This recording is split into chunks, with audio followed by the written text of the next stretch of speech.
एक उसके जो नाविक की पुत्री थी, नाविक की पुत्री सत्यवती,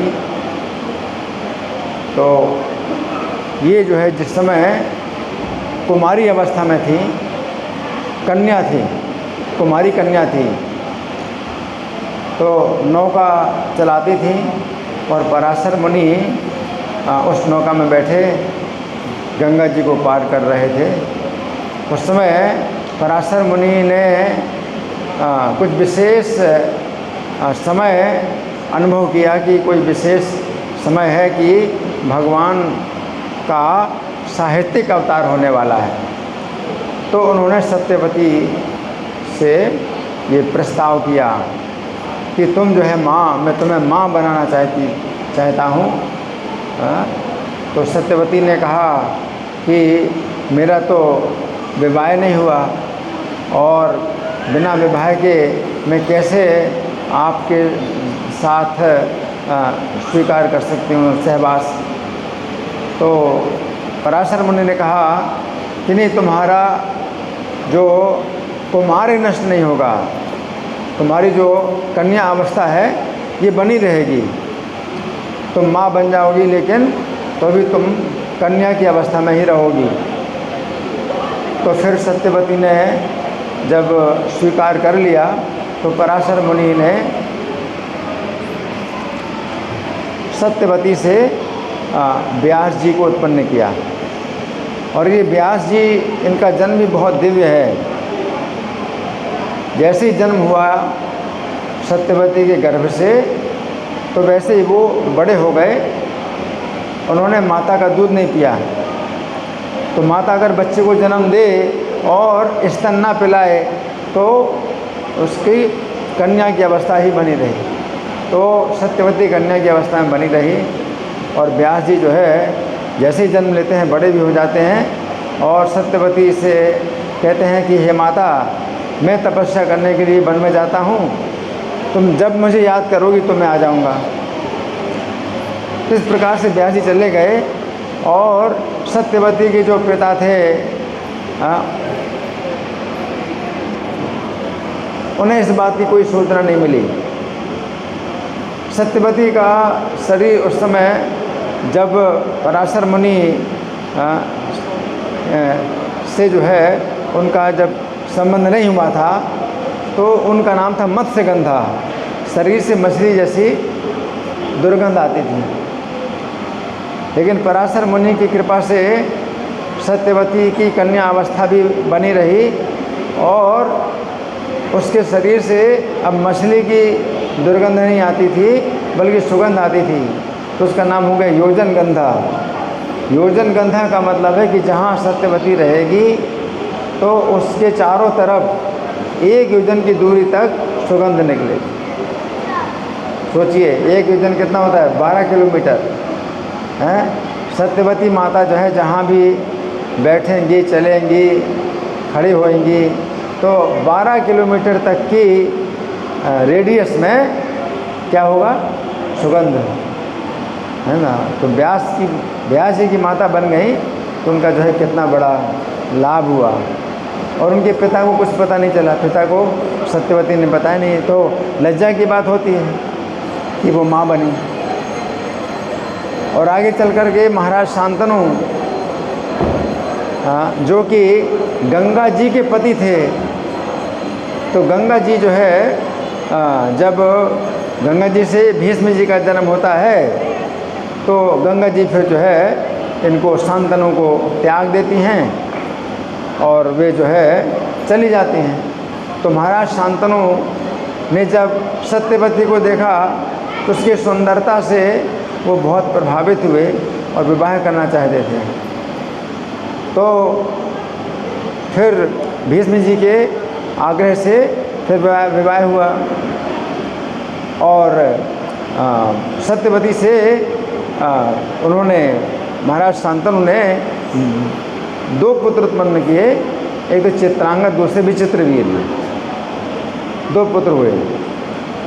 तो चित्रांगद का जो है युद्ध होता है चित्रांगद नाम के गंधर्व से। और चित्रांगद नाम के गंधर्व के द्वारा ये सत्यवती के जो पुत्र चित्रांगद थे वो मारे गए। अब सत्यवती के केवल एक ही पुत्र रह गए, वो थे विचित्रवीर्य। तो विचित्रवीर्य के लिए अब विवाह के लिए कन्या लाने के लिए भीष्म जी काशीराज के जो है 3 कन्याओं का स्वयंवर हो रहा था। तो उन 3 कन्याओं का स्वयंवर हो रहा था। भीष्म जी ने सब राजाओं को जीत करके तीनों कन्याओं को जो है अपने रथ में ले करके हस्तिनापुर आ गए। तो अम्बा जो सबसे बड़ी बहन थी, उस अम्बा ने भीष्म जी से अनुमति मांगी कि मेरा प्रेम मद्र देश के राजा साल्व से है, तो मैं जो है वहाँ जाती हूँ, उनको मैं पति बनाऊँगी। तो अम्बा जो है इस प्रकार से भीष्म जी की आज्ञा से चली गई मद्र देश के राजा साल्व के पास। और राजा साल्व ने भी उसको स्वीकार नहीं किया। उसने कहा कि आपको स्वयंवर में जब भीष्म जी ने अपने बल से जीता है, तो मैं दूसरे के भाग को नहीं लेता, इसलिए मैं तुम्हारे साथ विवाह नहीं करूँगा। तो अम्बा फिर जो है लौट करके भीष्म जी के पास आई, तो उन्होंने ऐसा कह दिया। भीष्म जी का मैं तुमको स्वीकार नहीं करूँगा, तुम अकेली यहाँ से मद्र देश तक गई हैं और अकेली आई, तो ऐसी स्त्रियों को हम अपने वंश में नहीं लेते हैं। तो अम्बा फिर जो है तपस्या करती है और उसकी अलग कथा है।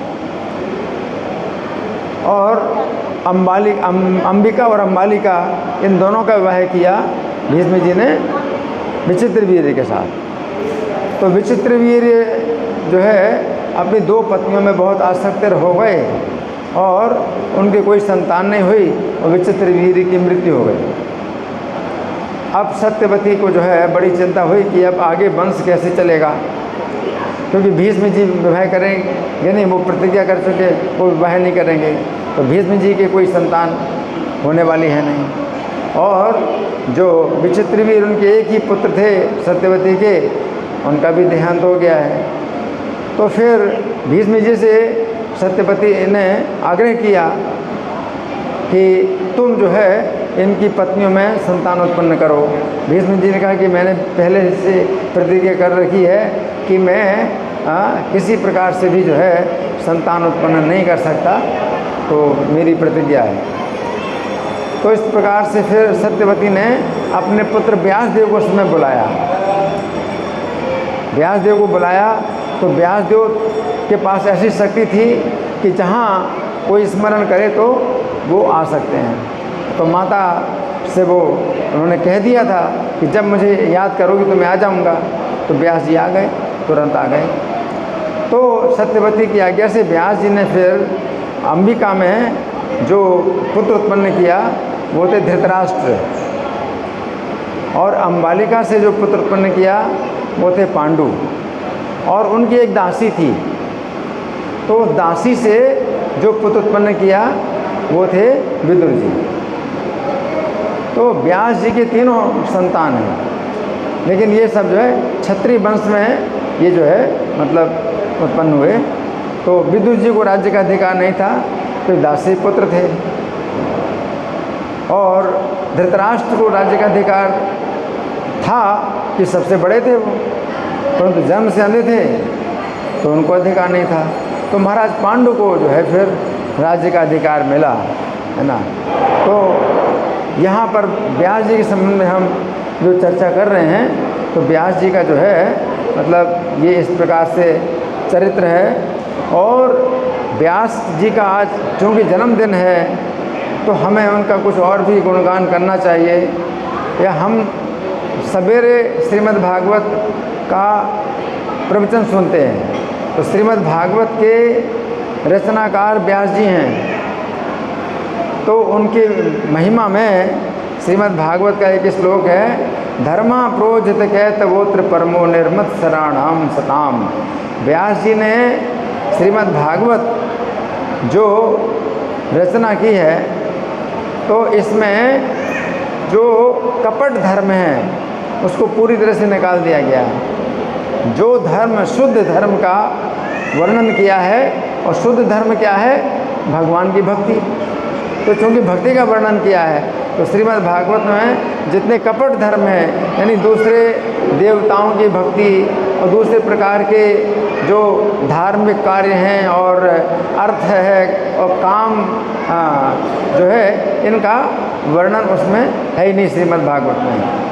तो जितना भी कपट धर्म है उसमें निकाल दिया गया है। धर्मा प्रोजित कैतवोत्र परमो निर्मत्सराणाम सताम। तो ये श्रीमद् भागवत है, इसमें परम धर्म का वर्णन है, यानी भगवान की भक्ति का वर्णन है।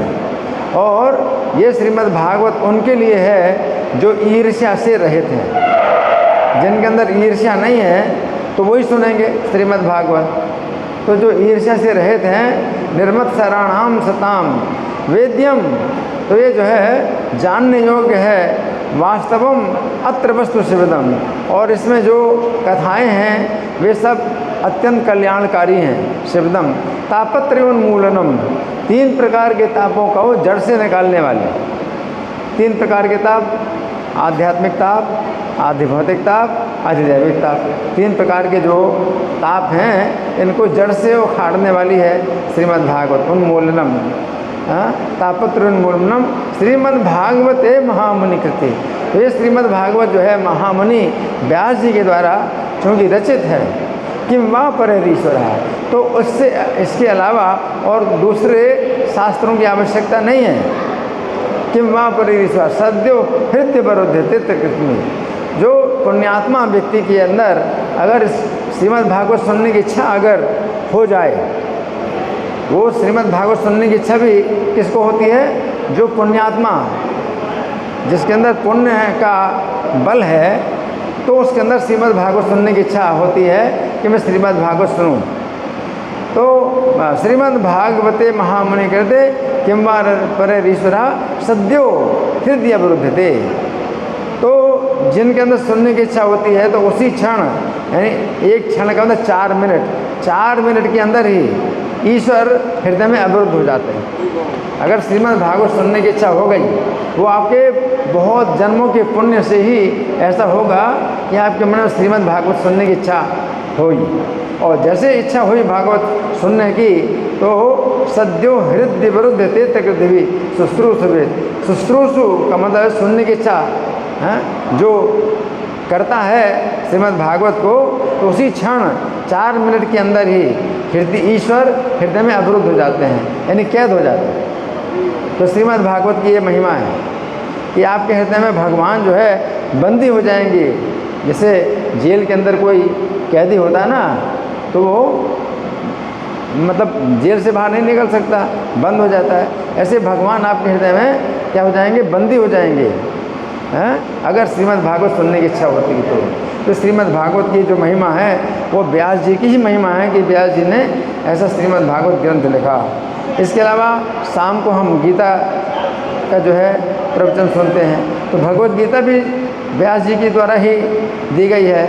तो इसमें व्यास जी का गुणगान किया गया है।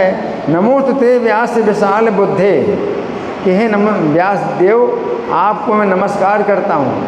आप विशाल, आपकी बुद्धि बहुत विशाल है, आपकी बुद्धि बड़ी विशाल है।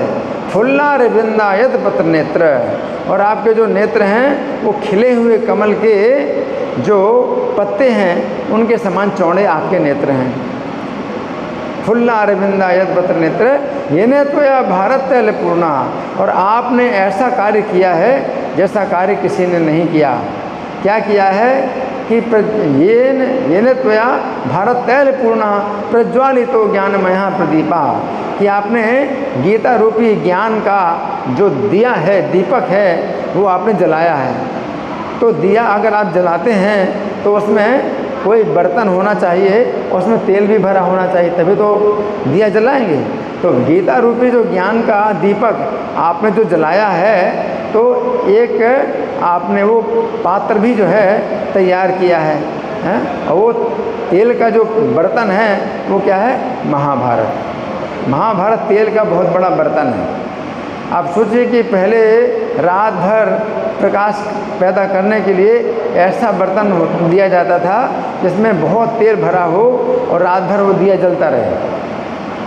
तो पहले लाइट नहीं होती थी, तो रात भर प्रकाश पैदा करने के लिए दिया ऐसा हो जो कि बहुत बड़ा तेल के बर्तन में दिया जलाया जाए। तो महाभारत जो है बहुत बड़ा तेल का बर्तन है, क्योंकि 1,00,000 श्लोकों का है महाभारत। उसमें जो गीता है इसके 700 श्लोक हैं। तो इसी प्रकार से 700 श्लोक जो है ये दिया मतलब ज्योति है। तो ज्योति का आकार बहुत छोटा होता है तेल के बर्तन की तुलना में। तो 1,00,000 श्लोकों का जो है महाभारत ये तेल का बर्तन है, और उसमें से जो है जो आपने दिया जलाया भगवत गीता का वो 700 श्लोकों का है जलाया। तो व्यास जी ने बहुत सी कथाओं के माध्यम से जो महाभारत ग्रंथ की रचना की है उसका उद्देश्य यही है कि आपको उसका प्रकाश मिले, दिया यानी जो ज्योति प्राप्त हो, आपको प्रकाश मिले। उस प्रकाश के द्वारा आप अपने जीवन का लक्ष्य आप देख सकते हैं, आप अपने जीवन का लक्ष्य समझ सकते हैं। तो महाभारत का जो है पढ़ने का जो असली लाभ है वो यही है कि आप भगवत गीता से आप प्रकाश प्राप्त करें, ज्ञान का प्रकाश प्राप्त करें, है ना। तो जो व्यक्ति महाभारत पढ़ता है तो कथाओं के माध्यम से गीता का जो है वो उसको ज्ञान प्राप्त होता है और ज्ञान से प्रकाश प्राप्त होता है। अगर उसमें दिया ना जलाया जाए तो वो तेल से भरा हुआ जो बड़ा बर्तन उसका क्या फ़ायदा है, कोई फ़ायदा नहीं। तो महाभारत पढ़ने का जो असली फ़ायदा है वो क्या है कि भगवत गीता से आपको ज्ञान का प्रकाश प्राप्त हो। तो व्यास जी ने इतनी बड़ी जो है जो महाभारत की जो रचना की है उसी कारण से की है, जैसे ताकि लोग जो है गीता को पढ़ें। अब तो महाभारत पढ़ने का समय सबके पास नहीं है, 1,00,000 श्लोकों का महाभारत कहाँ तक पढ़ेंगे। तब गीता को जो है अलग से निकाल दिया गया और गीता की अलग से टीकाएँ की गई हैं। तो प्रभुपाद ने जो टीका लिखी, भक्ति वेदांत तात्पर्य लिखी, उस गीता को हम सुनते हैं। तो व्यास जी के द्वारा ही वो भगवत गीता हमें प्राप्त हुई है। भगवान कृष्ण ने अर्जुन को जब सुनाई गीता तो अर्जुन कृष्ण का संवाद किसने सुना, किसी ने नहीं सुना। व्यास जी के पास ही वो दिव्य दृष्टि थी जिसके द्वारा उन्होंने सब कुछ गीता के हर श्लोक को वैसे ही लिखा जैसे भगवान ने बोले हैं। तो वो व्यास जी जो है क्योंकि त्रिकालदर्शी थे, तीनों काल की बातें देखने वाले और जानने वाले थे, उनके पास दिव्य नेत्र थे। तो उन्होंने अपने दिव्य नेत्रों से, दिव्य दृष्टि से भगवद गीता के श्लोकों को उन्होंने लिपिबद्ध कर दिया। तो तब हमें गीता प्राप्त हुई है व्यास जी की कृपा से। नहीं तो भगवान कृष्ण के समय कौन लिखने वाला था और कौन टेप रिकॉर्डर करने वाला, उस समय टेप रिकॉर्डर मशीन भी नहीं थी।